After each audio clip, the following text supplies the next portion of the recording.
brothers and sisters, my name is John Nichols, and I stand before you as a proud Wisconsin progressive.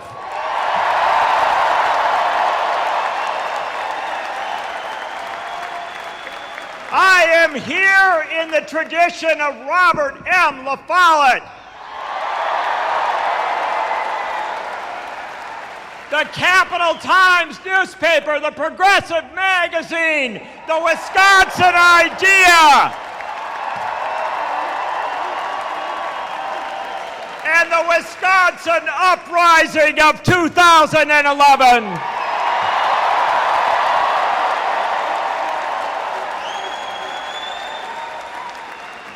I am here to welcome you, and I am here to welcome one of you, because Bernie Sanders is not separate from the people in this room.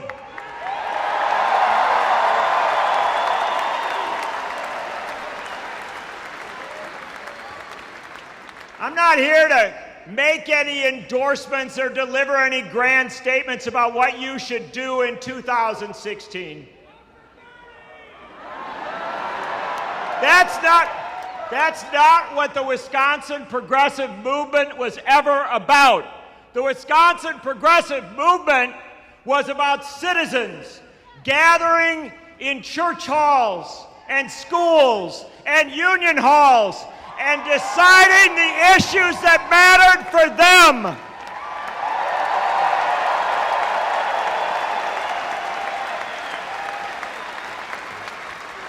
This has always been a people's movement. And when leaders arrive, they come from the people. They don't dictate to the people.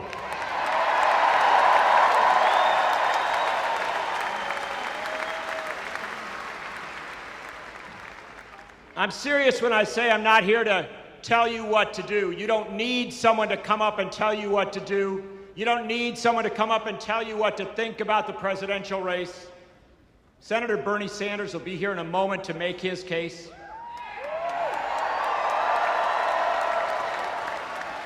His campaign is all over this room. They've given you all sorts of information. They want you to go to berniesanders.com. They want you to text 82623, pull your phone out and do all that, and type in Bernie and you get updates all the time. They'll tell you all the bells and whistles. I'm not here to do any of that. I am here to tell you what you have already done, because what you have already done is more important than anything that any candidate will do. What you have already done is demand that the 2016 presidential race have a progressive voice at the table and in the debate.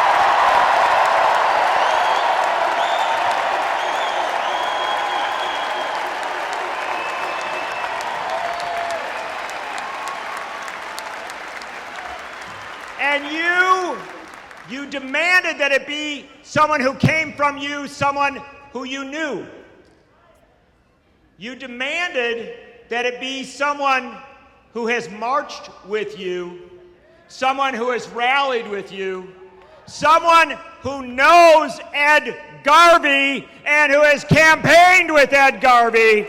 Ladies and gentlemen, the man who rebuilt the progressive movement in this state, the founder of Fighting Bob Fest, Ed Garvey, right here up front.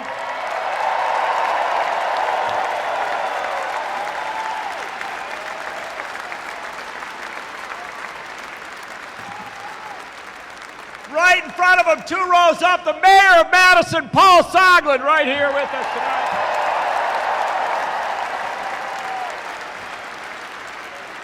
Couple steps away from him, State Senator Fred Risser, the longest-serving legislator in the United States.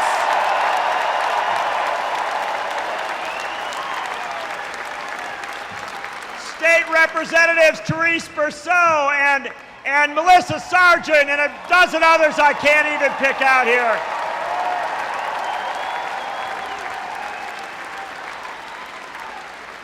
It's a remarkable thing that's going on, and I want you to know that a year ago when Bernie Sanders said to me that he was thinking of running for president of the United States, I had my doubts. But then Bernie Sanders said, you know, because he was pretty sure it was going to work because he said he wasn't going to do it like other people did it. He was going to do it as a movement.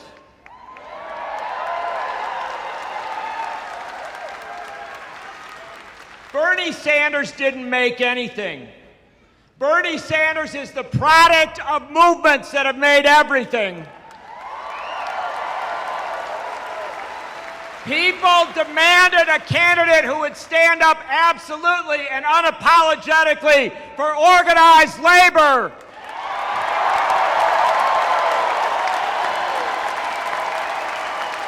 People demanded a candidate who would stand up absolutely and unapologetically for fair trade, not the broken free trade model of NAFTA and the TPP.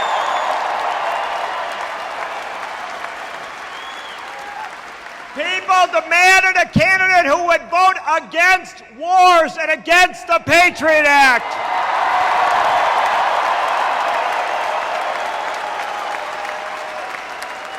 People demanded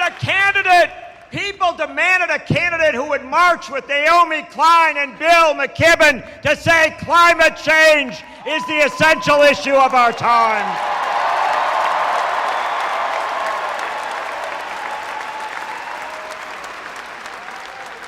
And people demanded that finally, 100 years on, we would get another candidate who would say as boldly as Robert M. La Follette did, that this fight is not about parties and partisanship and ideology. This fight is about all of us against a handful of plutocrats that would take everything we have.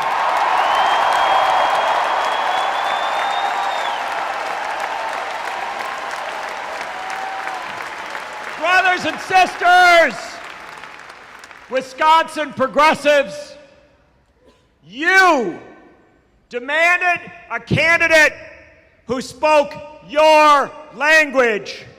And ladies and gentlemen, brothers and sisters, please welcome Senator Bernie Sanders.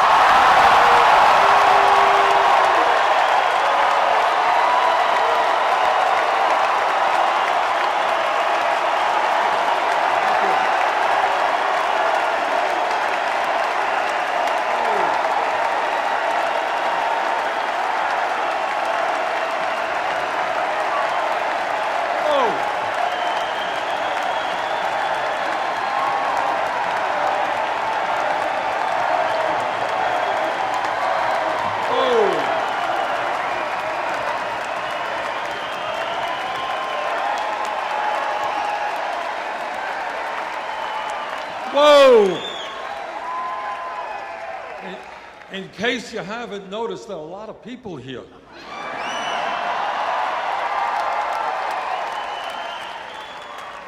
Well, let me begin by thanking John for that very generous introduction.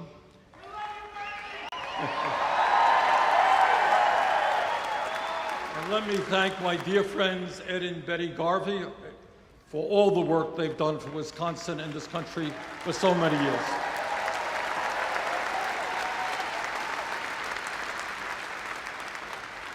But mostly, on this early summer night, let me thank all of you for being here this evening.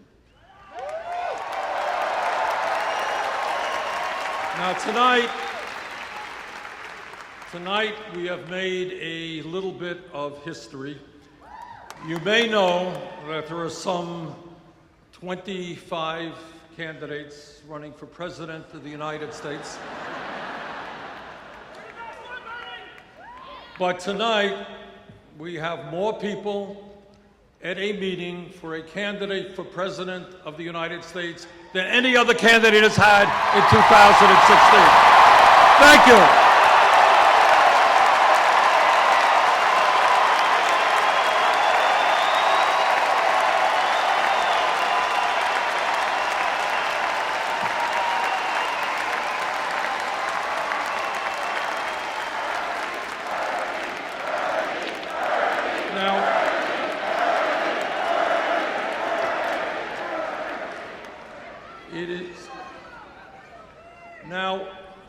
I was shown something yesterday. Apparently, the Wisconsin Republican Party has welcomed me into the state with a billboard, and the billboard indicated that I was an extremist. So let me just say a few words to my friends in the Republican Party about extremism.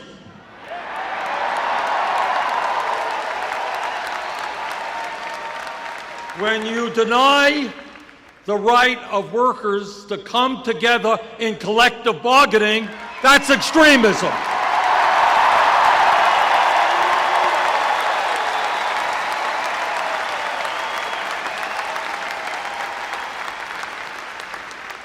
When you tell a woman that she cannot control her own body, that's extremism.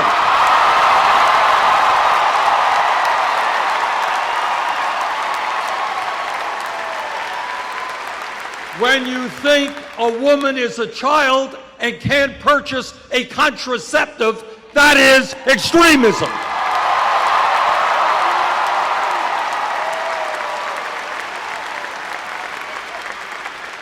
When you give tax breaks to billionaires and refuse to raise the minimum wage, that's extremism.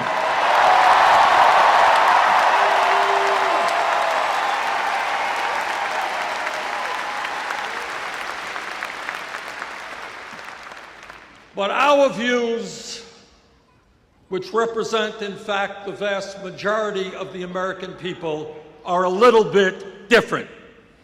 We believe that the time has come when people in Wisconsin, Vermont, and all over this country create a political movement which says to the billionaire class, you can't have it all.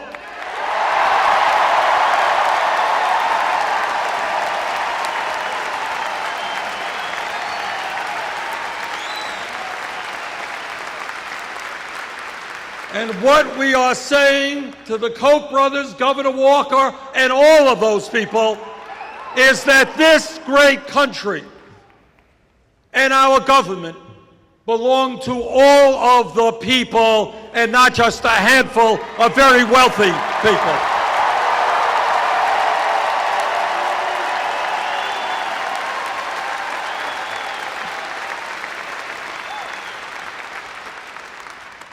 Now, the truth of the matter is that politics in a democratic society should not be complicated. What politics should simply be about is people coming together, taking a hard look at the problems that we face, listen to different ideas, and then go about solving those problems.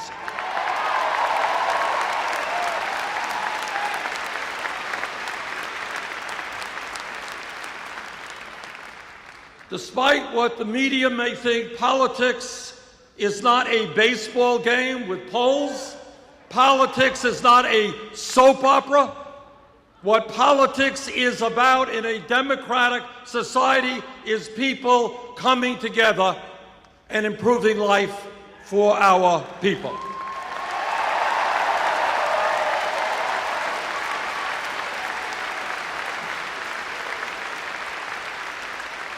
And today I want to touch on some of the major issues that are facing our people and talk to you about some ideas as to how we can address those problems. But the first point that I want to make, and John Nichols has already made it, and let me be very clear about this. This campaign is not about Bernie Sanders. It is not about Hillary Clinton. It is not about anybody else. It is about you.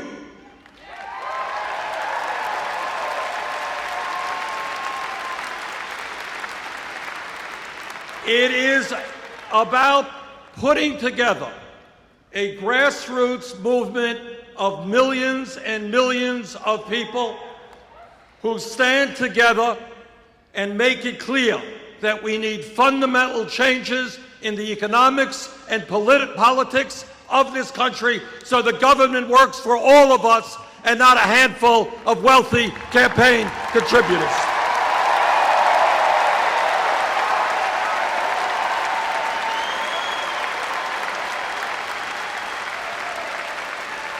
And let me also tell you that in order to win this election, it goes without saying that we need a strong grassroots movement, an unprecedented grassroots movement. But let me say this to you also, and this is something that no other candidate will tell you, and that is that nobody in the White House, no matter how good he or she may be, can address the major issues facing working families and the middle class without an active, politically conscious grassroots movement.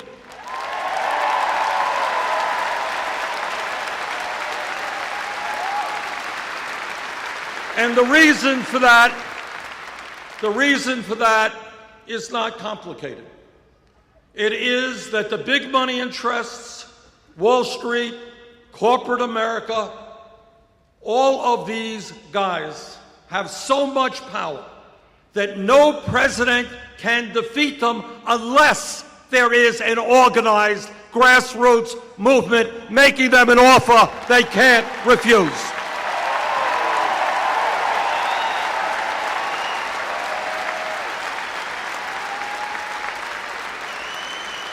And that is what this campaign is about. What this campaign is about is creating a political revolution in America.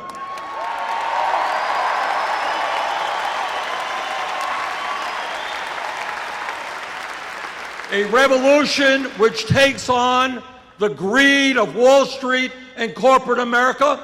A revolution which takes on the reality that the Republican Party is essentially owned by big money interests, and too many Democrats are owned by big money interests.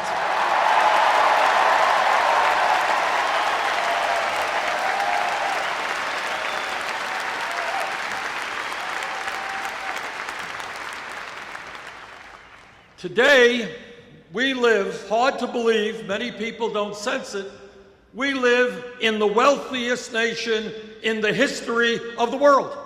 That's where we are today.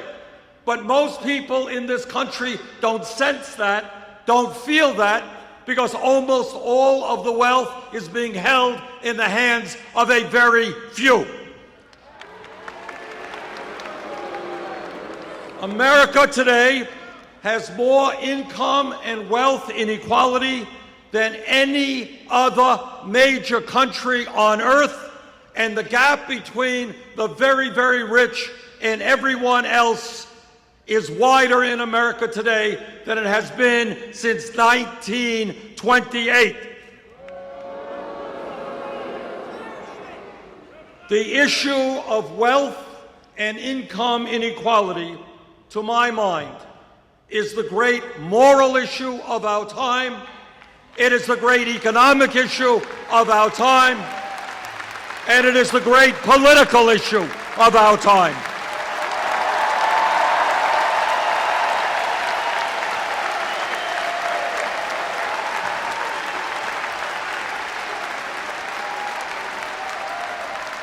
Let me be as clear as I can be. There is something profoundly wrong when today the top 1/10 of 1% own almost as much wealth as the bottom 90%. There is something profoundly wrong when today 58% of all new income is going to the top 1%. there is something profoundly wrong when in recent years we have seen a proliferation of millionaires and billionaires at the same exact time as millions of Americans are working longer hours for lower wages, and we have by far the highest rate of childhood poverty of any major industrialized country.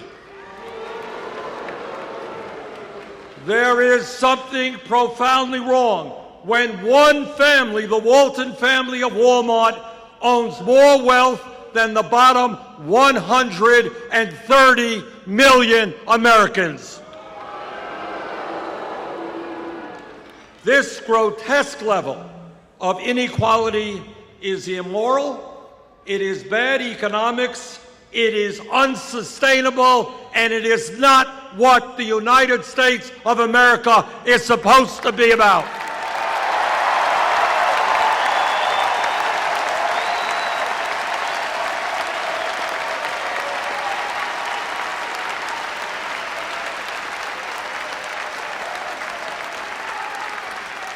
This is a rigged economy, and brothers and sisters, together we are going to change that.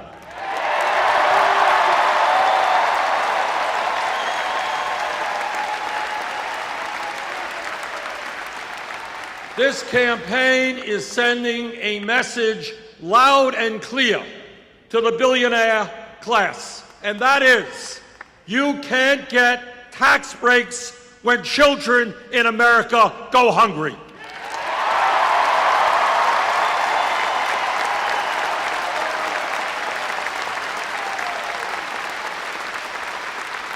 You cannot continue to send our jobs to China when millions of Americans are desperately looking for work.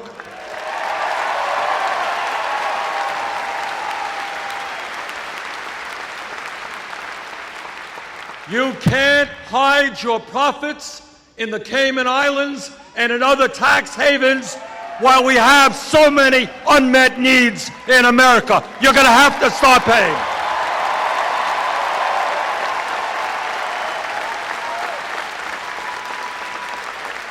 The greed of corporate America and the billionaire class has got to end, and we are going to end it for them.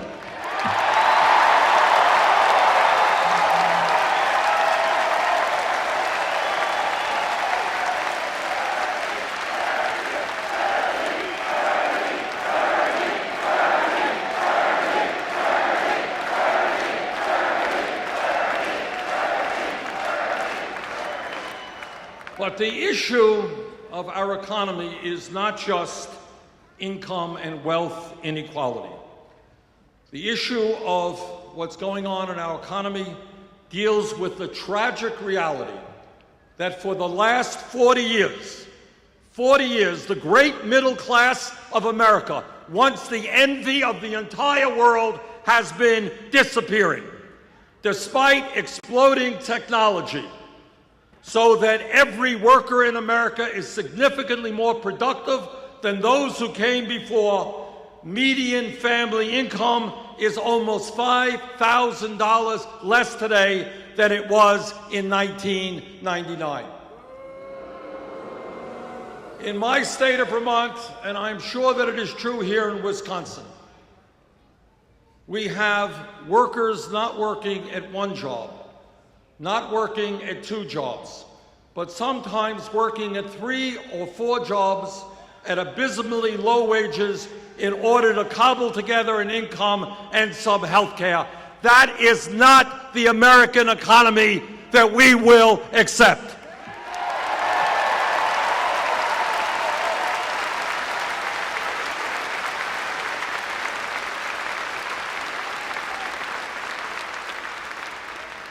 And when you look at the economy, what we have to understand is that every month the government announces a statistic about official unemployment. Currently it is about 5.4%.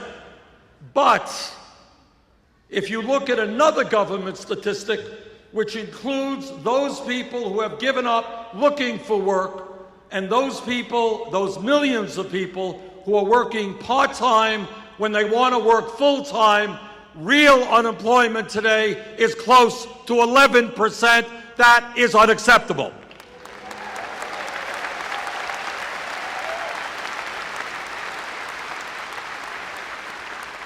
And let me touch on an issue that is widely ignored. Almost nobody talks about it. And that while real unemployment is close to 11%, youth unemployment has reached tragic proportions. Today in America, for those young people 17 to 20, those kids who have graduated high school or have dropped out of high school, if they are white, youth unemployment is 33%. If they are Hispanic, youth unemployment is 36%. If they are African American, youth unemployment is 51%. In my view, maybe, just maybe, it makes sense to create jobs and educational opportunities for these young people.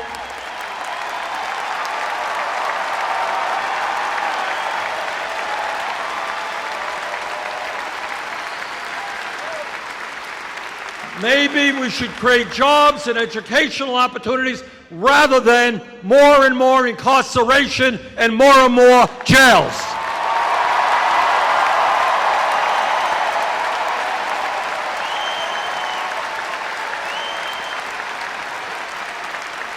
Today in America,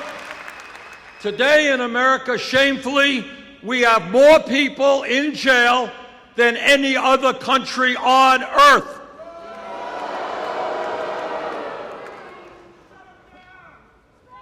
So our job, in fact, is to create a new criminal justice system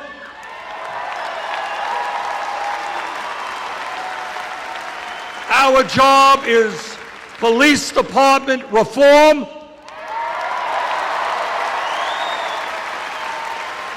Our job is to make sure that young African Americans can walk down the street without being abused or worse.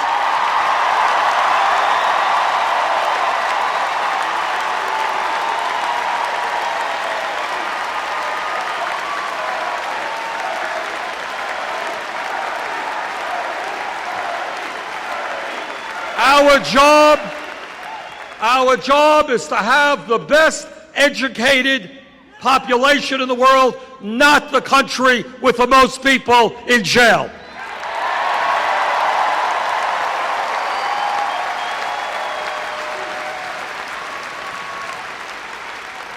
And when we talk about the economy, it's not only the grotesque level of income and wealth inequality, it's not only the unacceptably high levels of unemployment. When we talk about the economy today, we have got to understand that tens of millions of Americans are working in wages which are totally inadequate.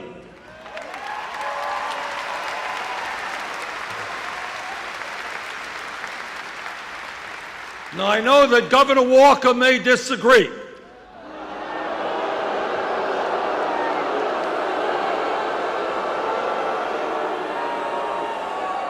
But to my mind, the federal minimum wage of $7.25 an hour is a starvation wage which must be raised.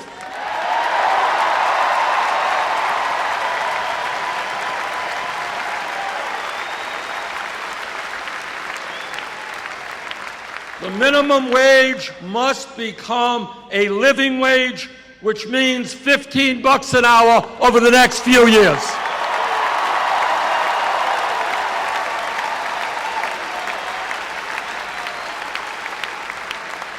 Now, I don't think it is a terribly radical idea to say that in America, if somebody works 40 hours a week, that that person should not be living in poverty.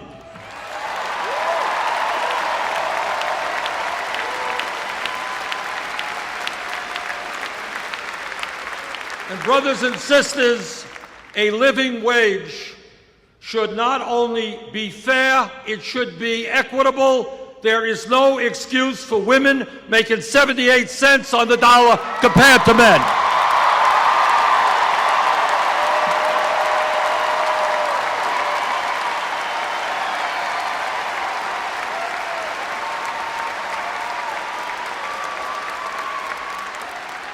And let me congratulate President Obama for doing something that is long overdue and making sure that millions of working people finally get time and a half when they're working 50 or 60 hours a week.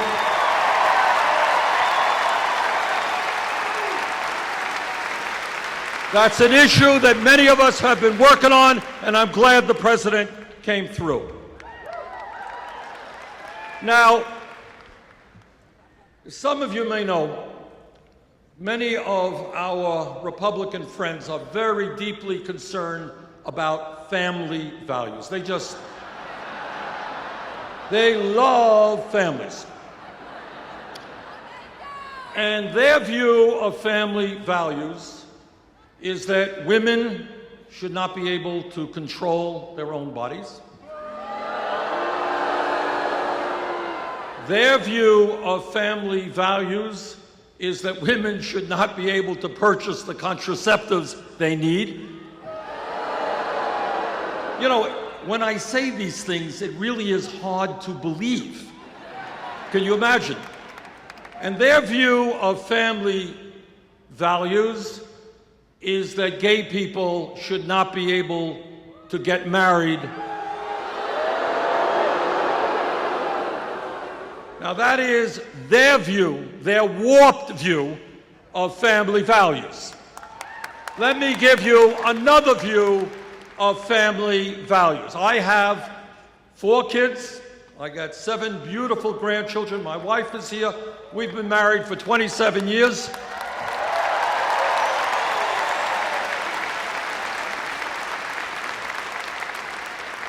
I believe, and you believe, in the importance of family. And that is why, because we believe in real family values, the United States must end the international embarrassment of being the only major country on earth that does not guarantee workers paid medical and family leave,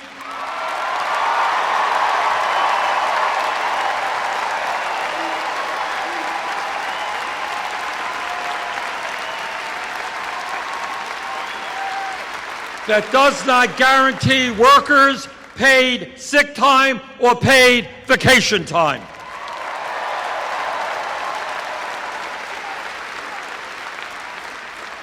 So let me talk a little bit about family values. Today in Wisconsin or in Vermont, a woman is having a baby. One of the most meaningful and important moments in her life. Father is standing right beside her. But because that family does not have a lot of money, that woman will be forced to go back to work in a week or 7 or 8 days. That is not a family value.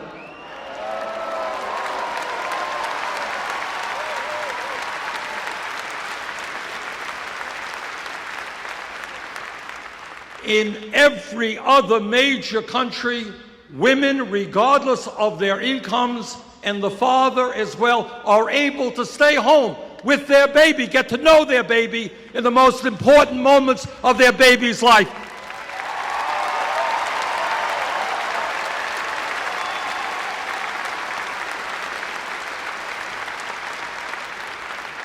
That is a family value, and that is why I will fight for 12 weeks of paid family and medical leave.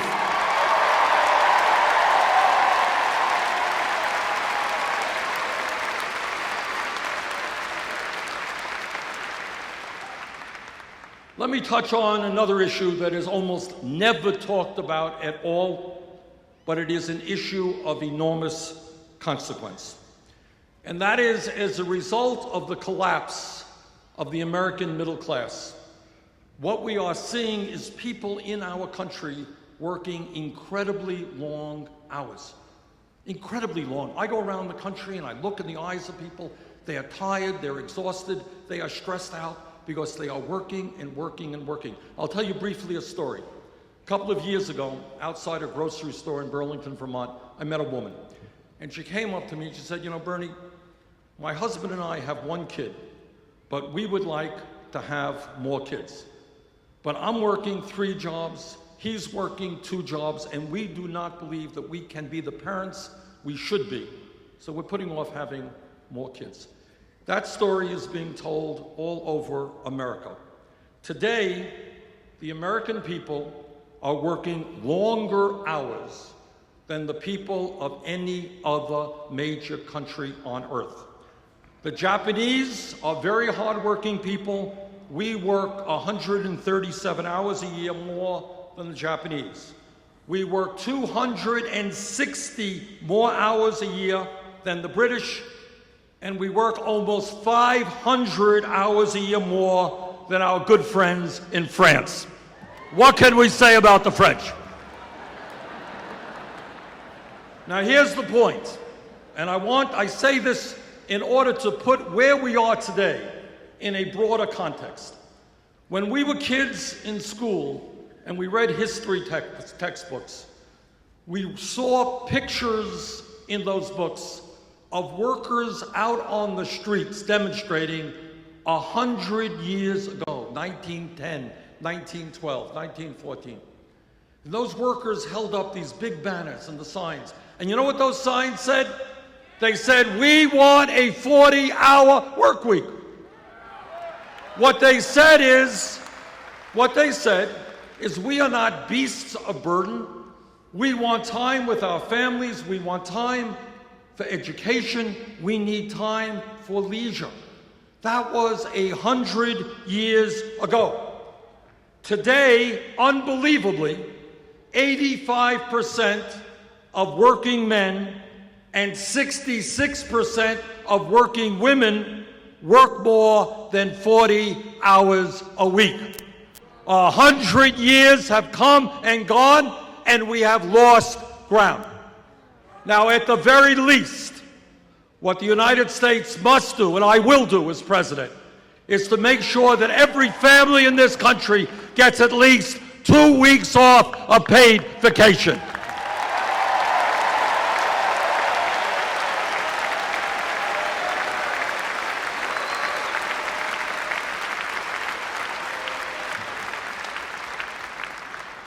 Now, when pollsters go out and they ask the American people what is uppermost on their mind, what are they most worried about? The answer always is a 4-letter word called jobs, J-O-B-S. When you have real unemployment of 11%, youth unemployment over 30%, now is the time for a federal jobs program to create millions of decent paying jobs.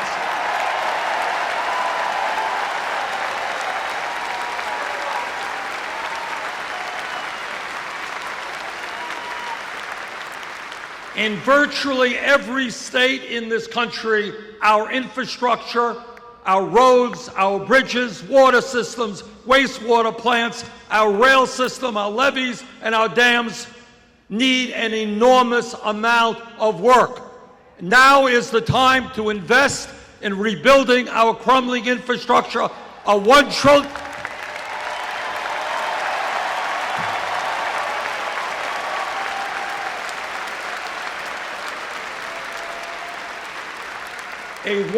trillion investment will create and maintain some 13 million jobs, and that is exactly what I intend to do.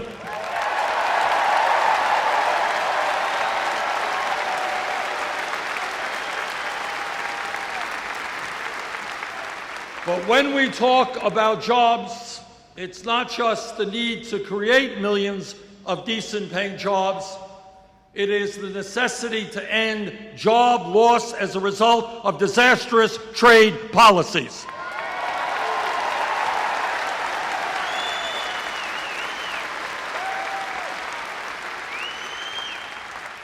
You are looking at a senator and former congressman who voted against NAFTA, against CAFTA, against permanent normal trade relations.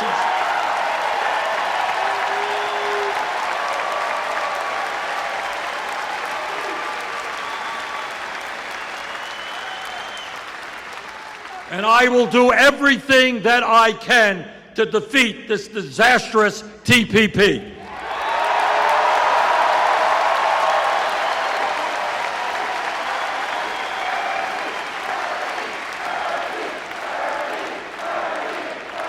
And when we talk about rebuilding the American middle class, we're talking about rebuilding the American trade union movement.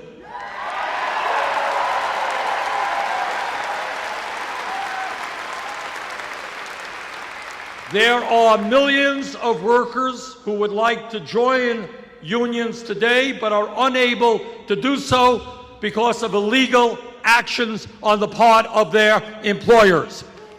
In my view, if 50% plus one of workers in a bargaining unit sign a card asking for a union, they should have that union.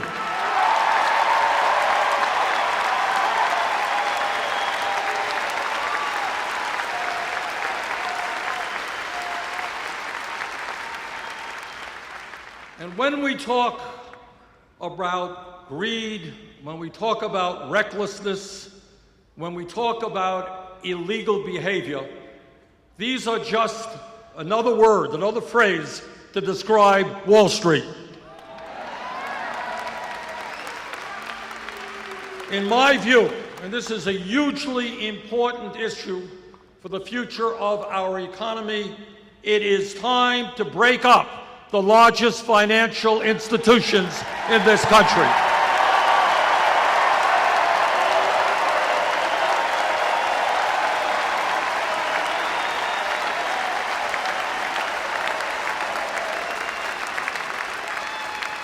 Wall Street cannot continue to be an island unto itself, gambling trillions in risky financial instruments while expecting the public to bail it out.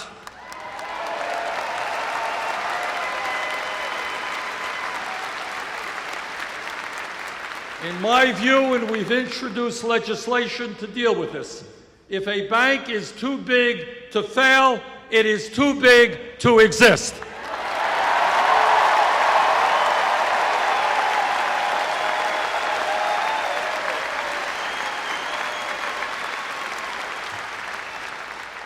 When we talk about issues of jobs or education or the environment or any other significant issue, they all are related to another issue which undermines everything else that's going on in America. And I think you in Wisconsin are very familiar with this issue. So let me be as blunt as I can be when I tell you what you already know. And that is that as a result of the disastrous Supreme Court decision in the Citizens United case,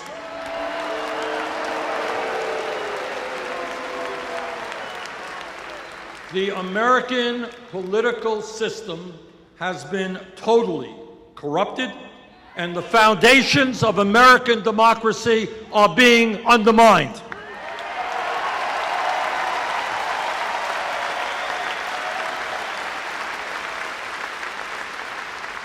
What the Supreme Court said in so many words is they said to the wealthiest people in this country, they said, okay guys, you already own much of the economy. Now we are going to give you the opportunity to own the United States government, and that is what they are trying to do right now.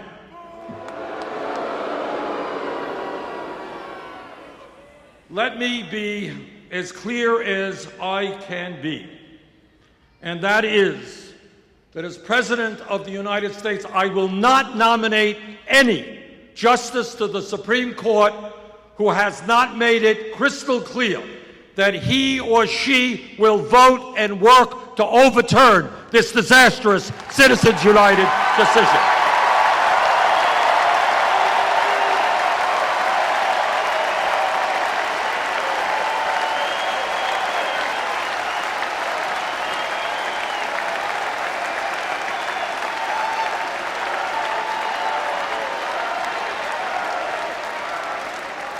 Long-term, overturning Citizens United is terribly important. Passing a disclosure law is very important. But long-term, if we want to see a vibrant democracy where people of any political point of view who want to be in public service can get up and run for office without having to beg rich people for money, we need to move to public funding of elections.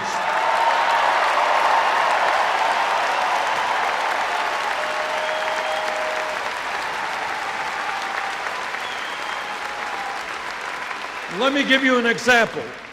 I'll give you an example of how bad the situation is today. According to media reports, which I think are accurate, the Koch brothers alone, second wealthiest family in America, a family that wants to eliminate Social Security, Medicare, Medicaid, public education,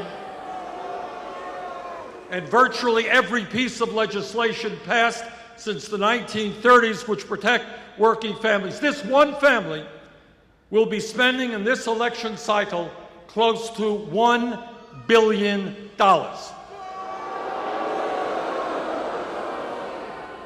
And their job and what their money is about is to elect candidates who make the rich richer and everybody else poorer. But when you have one family spending close to $1 billion, which is more money than either the Democratic Party or the Republican Party will spend, this is not democracy, this is oligarchy, and we have got to end that.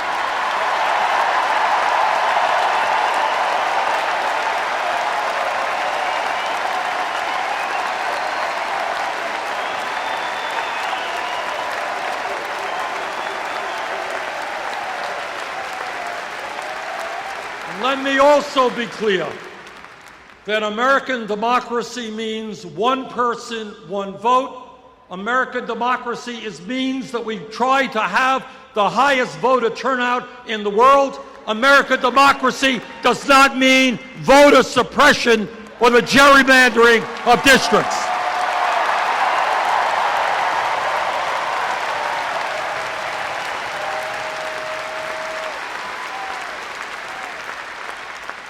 I think everybody here knows that we are living in a very competitive global economy, and that if we are going to succeed, if our economy is going to do well in years to come, we need to have the best educated workforce in the world.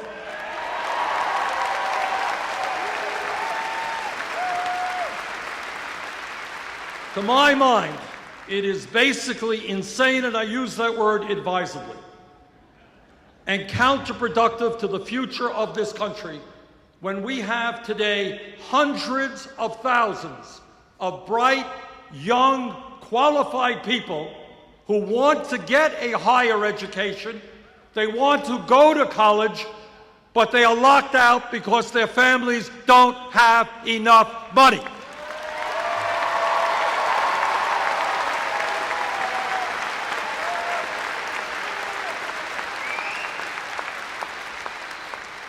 And that is not only pulling the ladder out from under these young people who want to work hard and make it to the middle class, it is not the way you create a growing and vibrant economy when we need doctors and scientists and nurses and teachers and all kinds of well-educated workers.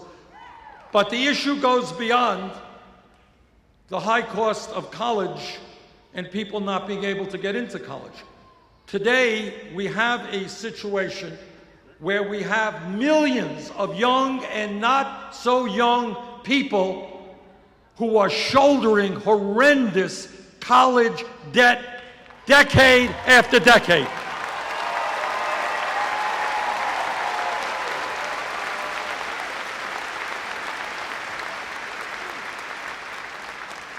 A year or so ago, I met with some folks, and there was a young woman there whose dream it had been to go to medical school and practice primary care for low-income people, exactly the kind of physicians that we need. And that's what she did. And as a result, she left school $300,000 in debt. For the crime of going to medical school so she could work with low-income people. Then I thought that that was really quite extreme, and then I was in Iowa a couple of months ago, and I mentioned this fact, and a young woman came up to me after my remarks. She said, "Senator, I just graduated dental school, $400,000 in debt." Now that is why, and all over this country, young people, $50,000, $60,000 in debt. Talked to somebody recently spending 20% of her income paying back student debt. People can't get married, they can't have kids, can't buy a house because of the student debt. So we've introduced legislation which I will push through as president that does two things. Number one, it will make every public college and university in America tuition free.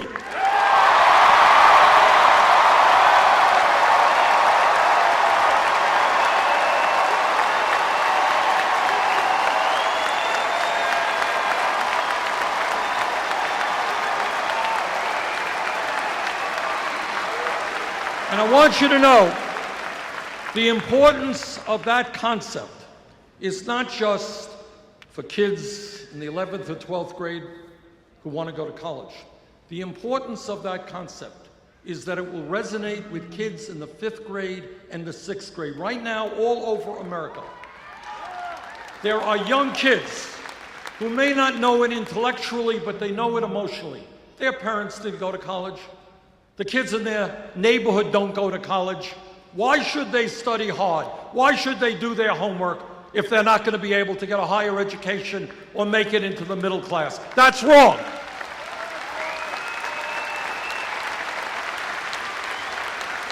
So we are saying to every kid in America, if you study hard, if you do your work, you will in fact be able to get all of the education you need, regardless of the income of your family.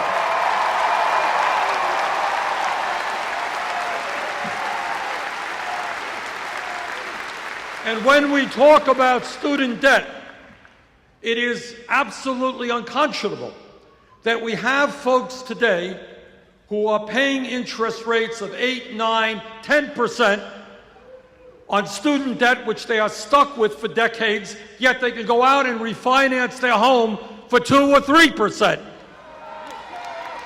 So what we've got to do is allow people with student debt to refinance. We've got to get the government out of the business of profiteering off of student debt as well.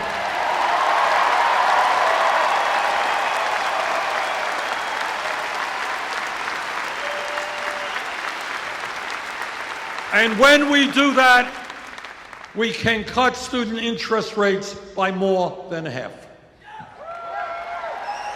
Now, when we talk about the major issues facing not only our country, but the world, it is absolutely essential that we talk about our responsibilities as human beings, as adults, as parents, and understand that there is nothing more important than leaving this planet in a way that is habitable for our kids and our grandchildren.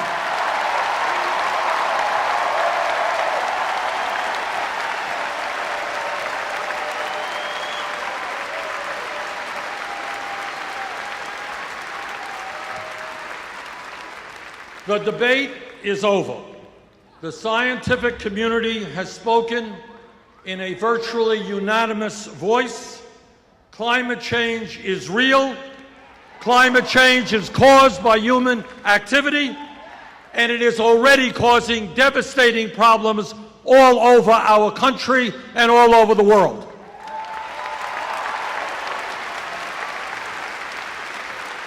You don't have to look further than the water situation in California.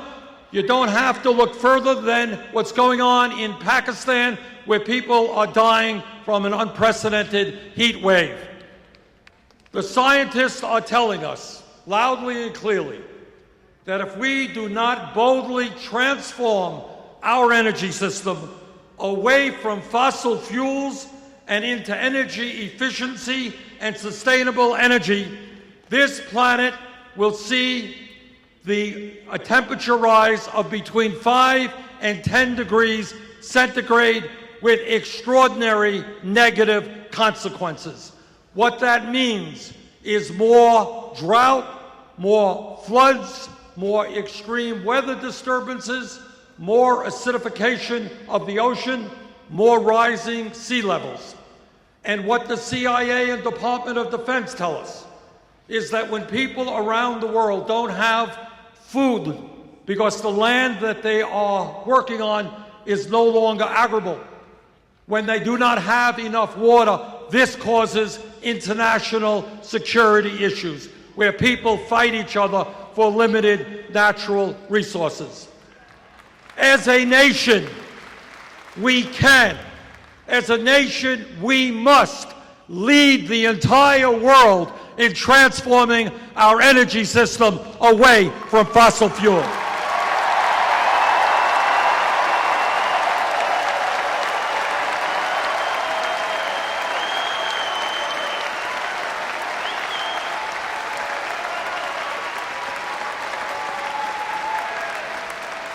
Now, let me just mention something to you that many of you know, and that is today, sadly, tragically, the United States of America is the only major industrialized nation that does not guarantee health care to all people as a right. That is not something that we should be proud of. It is something we should be embarrassed about.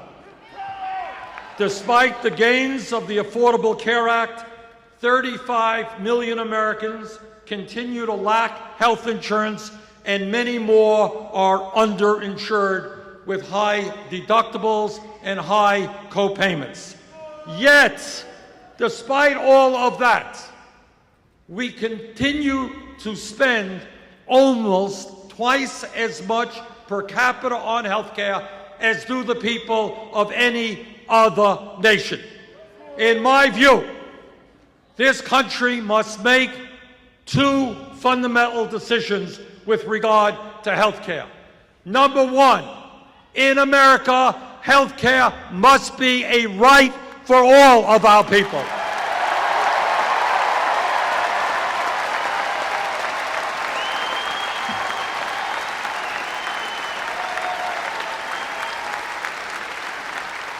And the number two, if we are going to provide health care to all of our people in a cost-effective way, if we're going to take the burden of health care off the backs of small businesses, we need to move to a Medicare for all single-payer system.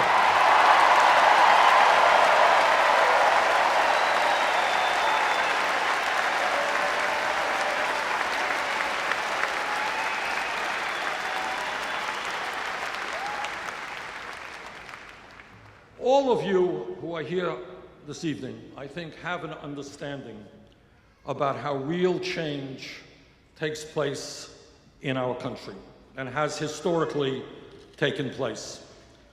You are aware that change takes place from the bottom on up. It's never from the top on down. People on top are usually the last to know. You are all aware that 100 and more years ago, workers who were working incredibly long hours under horrendous working conditions said enough is enough. We're going to form unions and engage in collective bargaining. And as a result of those efforts, we created a middle class in this country. Workers had decent wages, decent benefits. And politically, because of millions of workers coming together, we passed Social Security, Medicare, Medicaid, and many other programs to help the American people.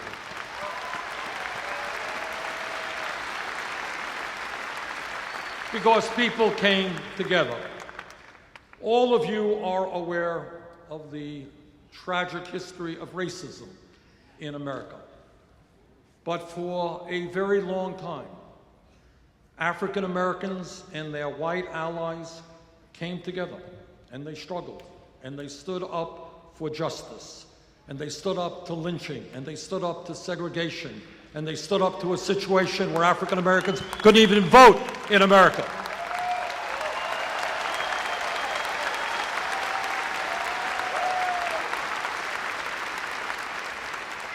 And change came about. Not as much as we would want.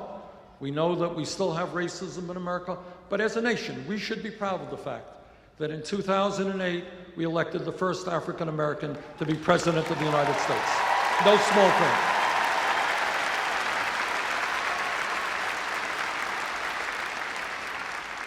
But so many people stood up and fought for civil rights. Didn't happen because of a few. And when we talk about women's rights, we know that women, the suffragettes, Susan B. Anthony and all those folks, went to jail.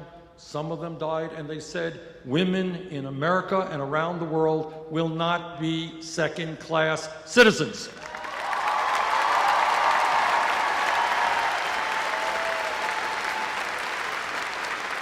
And that struggle continues to exist today. And then, in more recent history, we have seen gay people saying, we will not be discriminated against anymore.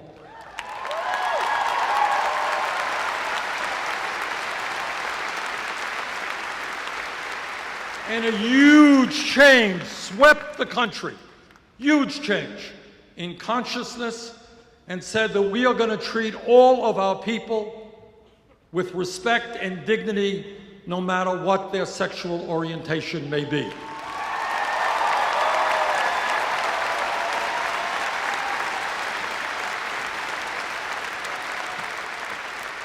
And last week, a very conservative Supreme Court finally made gay marriage legal in 50 states.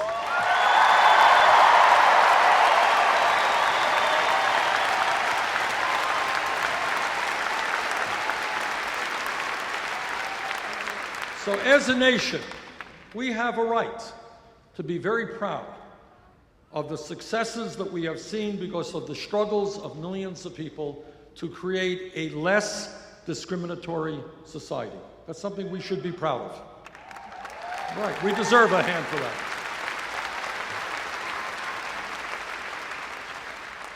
But there is one struggle in which not only have we not succeeded, but in which we are losing ground, and that is the fundamental struggle for economic justice.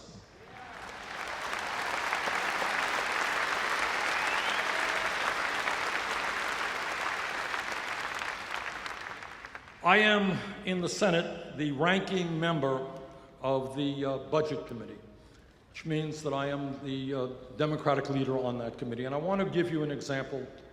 And I want to speak now not just to the people in this room, but to working class and middle class Republicans in the state of Wisconsin. Because I want you to know what many people do not know. I want you to know what your party, Republican Party, is doing in Washington, D.C. This is what the Republican budget did. And I know something about it because I am the ranking member of this committee. This is what it did. About 2 months ago, this legislation was passed. And this legislation sets the framework for what the appropriations committees will do later on. 35 million Americans have no health insurance. Only major country on earth without health care for all. Republicans decided to end the Affordable Care Act, cut Medicaid by over $400 billion, throw 27 million Americans off of health insurance.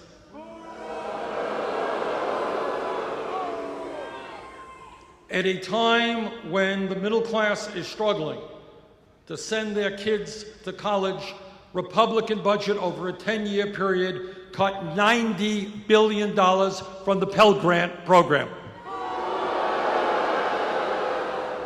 At a time when millions of Americans are working 40 or 50 hours a week, and are not earning the income they need to adequately feed their family, the Republicans made massive cuts in nutrition programs for hungry people and for children, including the WIC program, which is designed to protect low-income pregnant women and their newborn babies.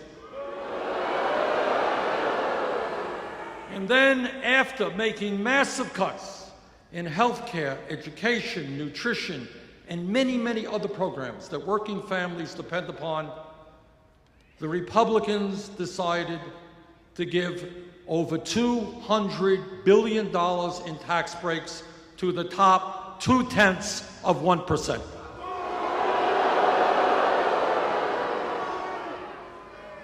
In my view, when we reach out, and what this campaign is about, is to reach out to working families all over this country, including Republicans. Because I believe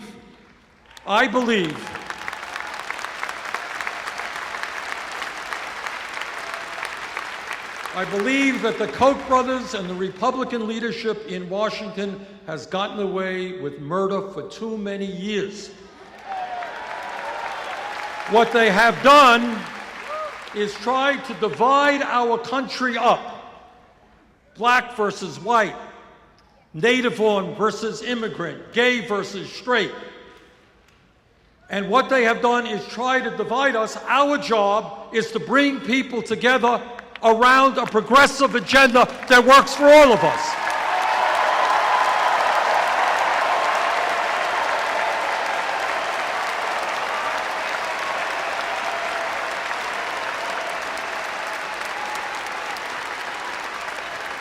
Go out, please, where we need most help, not just in winning this election, but in transforming America, is to create a process by which people stop voting against their own best interest.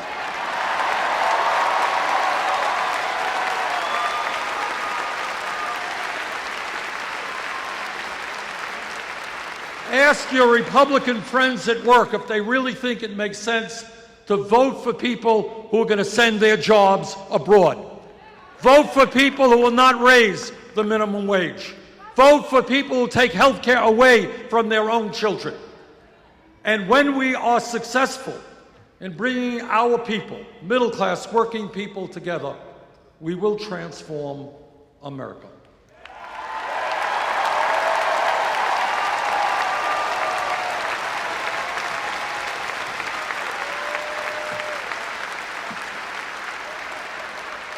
Let me conclude by saying this.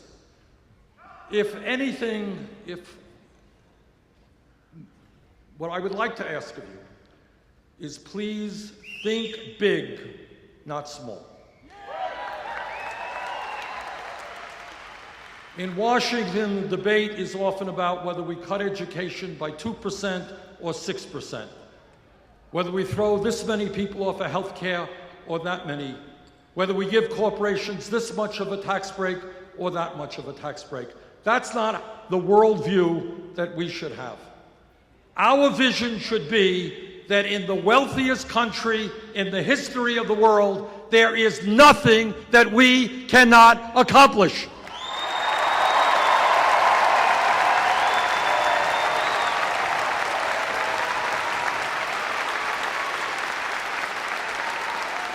We can provide health care to every man, woman, and child as a right. We can make certain that every person in this country can get all of the education he or she needs, regardless of the income. We can create millions of decent paying jobs. We can have the best child care system in the world.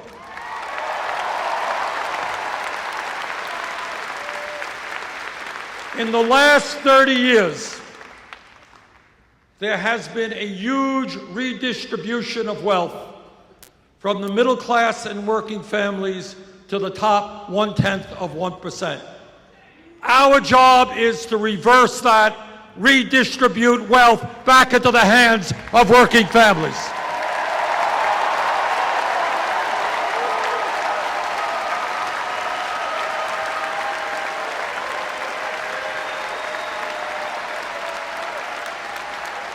Now, in terms of this campaign, I am more than aware that my opponents will be able to outspend us. They have billionaire backers, they have super PACs, they have a lot of millionaire friends.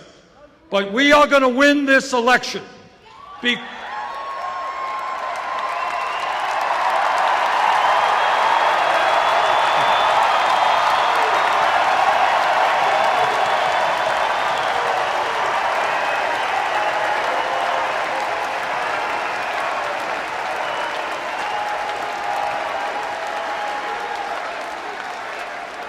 are going to win this election because if we do our job well, if we develop the grassroots national movement that I know we can, at the end of the day, they may have the money, but we have the people, and when the people stand together, we can win.